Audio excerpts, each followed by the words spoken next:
this is season 17. The show is such a institution at this point, like tons and tons of spin-offs, global, etc.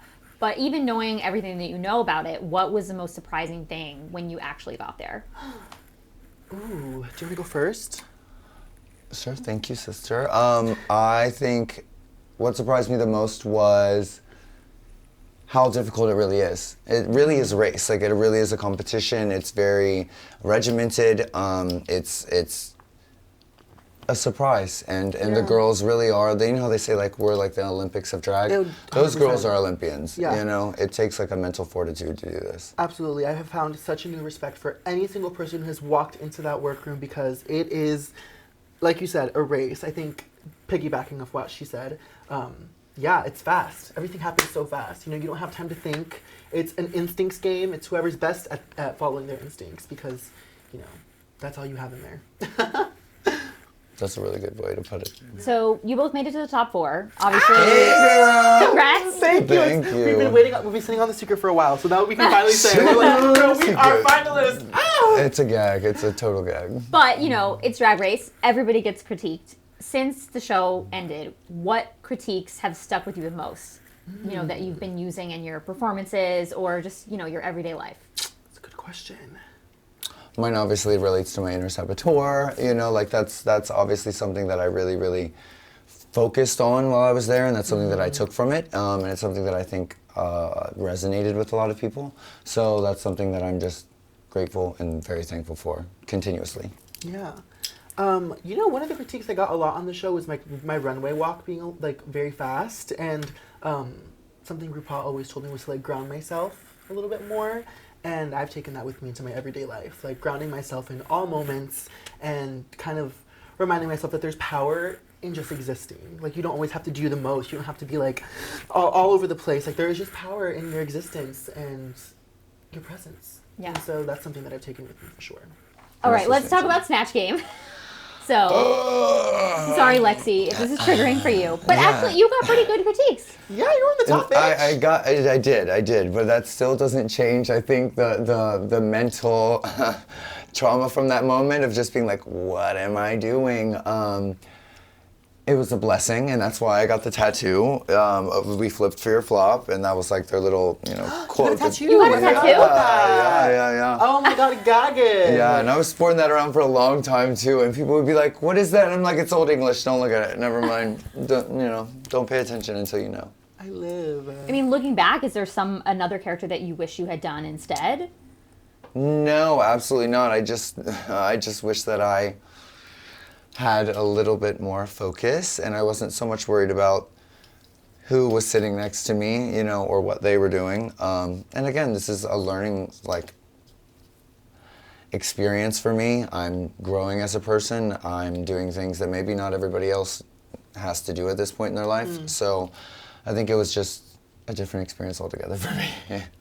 And Jules, you had your own original character, Miss Big Feet. Did. Hello. Did you have any like celebrity options, or was you always knew Miss Big Feet? I did have a few celebrity options. I really wanted to do Jennifer Coolidge, but she's like someone who's been overdone on the show for so long. But I feel like I do a really mean JC, so I would have loved to do that. But I'm really happy that I went with Miss Big Feet. Can we hear a little snippet of your Jennifer?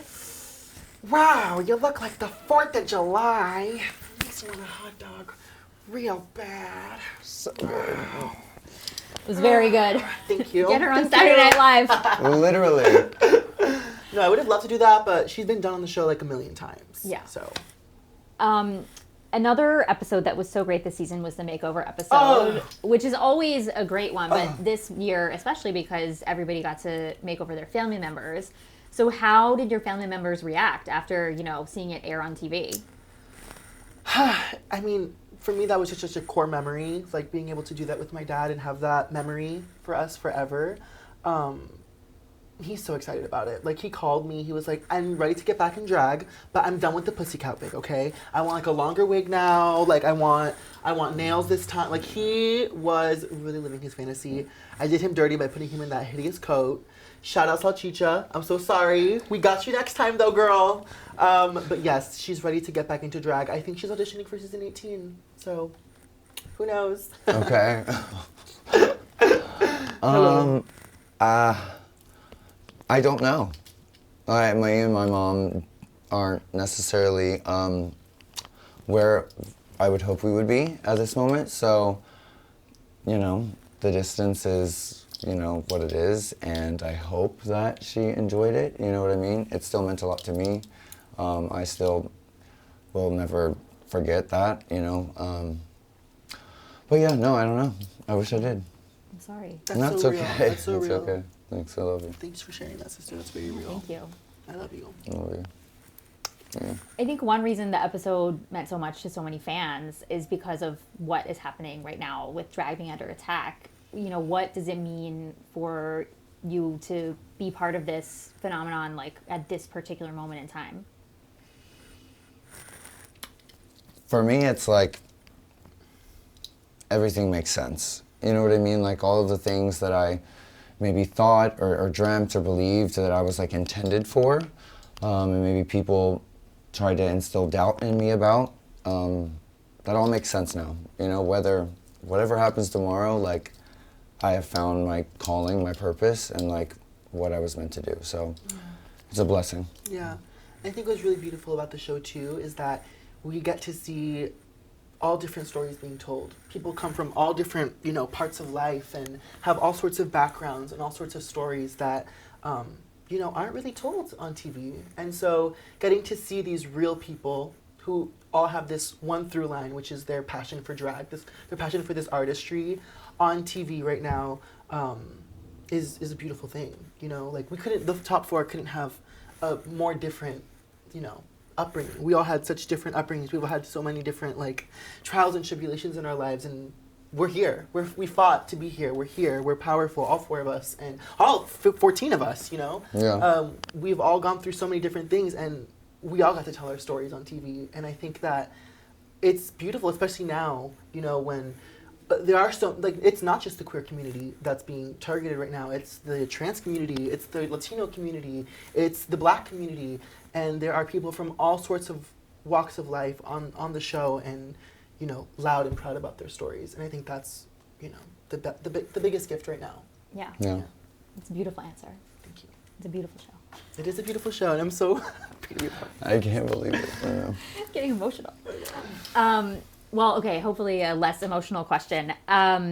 Who was your favorite season 17 guest judge? I think we have the same answer. Do we? Hunter Schafer.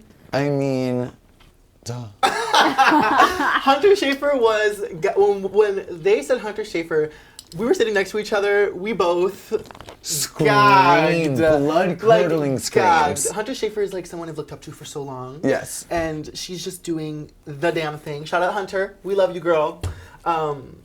Yeah, Hunter Schafer was just one. We were both in Untucked, literally going, I'm her biggest fan. No, I'm her biggest fan. No, I've loved you longer. No, but you do love her more than I do. you do. I just want to be her, and Yeah. maybe that's creepy. Yeah, no, I love it. When you sniffed her hair, I was like, Lexi Love is so real. Okay, I wanted to smell what success smelled like. Yeah. And Quinta was a great judge, too. Quinta was an incredible sweetheart. judge. Yeah. She was one of the few judges who came back into Untucked after the Snatch game, and she was like giving all the girls critiques on their stuff, but not critiques. It was more like, you did amazing in this. This is what I loved about your performance. Yeah, So really, everyone, guys. Yeah, making everyone feel part of it, which is Yeah, like when included. yeah, especially like when you're there and like we were both safe for like a few weeks at the beginning and not getting critiqued. That is hard. When Yeah. everyone else is getting critiqued and you're sitting there like, It takes a when's it my mental turn? toll Yeah, on of you. course. When's it my turn? When am I going to hear something, whether it's good or bad? What can I fix to be in the top? You know, like that is hard. So when you have someone there to be like, you might not have gotten your critiques on stage, but here they are now. Yeah. That is just Yeah. amazing. So she's like the adjunct professor of Drag Yeah. Race. Yes, Giving honey. Professor on all platforms, honey. Abba Elementary. Yeah. So who from the cast this season gets the biggest toot for their makeup skills? Don't say that word. No, just kidding. Hey, So triggering again. I'm just. No, I gave Jules props the entire thank you, season. sister. Like your makeup and your eye and your like just this unique stamp that it has. It's you. just been my favorite all year Thank you, long. sister. I appreciate you. Your makeup is absolutely stunning too. You give the girls fashion model down, bitch. Thank you. Besides us two, I think Ariadne. Yeah, her mug is Absolutely. like something. Her whole drag is just something that I've just never. Out of this world. Yeah, it's like she's on another level. Yes. And we're just all like looking up at At like her. the drag that she produces. Like she is just, oh god. Like she was a big competition for Yeah. sure. I was so happy to send that bitch home. I was gonna say she's rotted, but we love her. We love her so much, and she's, oh my god, her looks, her makeup, just Yeah. head to toe, that can put together. We were very relieved when she went home. Yeah, I was like, thank God. Well, I mean, you sabotaged her with the order picking. I'm just kidding. Let's not go there, sister. We're not good friends now. Let's not go there. I love you, Lexi. Oh my god. Love you. Let's not go there. Do you have any future projects planned with any of your season 17 queens? Recently, Ariadne and I collabed on a T-shirt, Come on, which Crystal. was we did a chismosa shirt, which was 100% of the proceeds went to the National Immigrant Justice Center. Helped a lot of people who were, trying to fight for their place in this country, and that was something that we did. But in the future, who knows? I'd love to collab with any of the girls. That'd be fierce. Me and Acacia talked about doing a cheek highlight because I'm so obsessed with it. And me and Sam are doing Australia. Aren't you doing Australia? I'm doing with you guys. Yeah. So the three of us, you can catch us in Australia. Wow. Hi, how are you? Does the tour have a special name? I think it's the Love Sparkle Star Tour. I don't know when it's announced, so. Yes, But yes. shout It's out to a us. working title. Yes.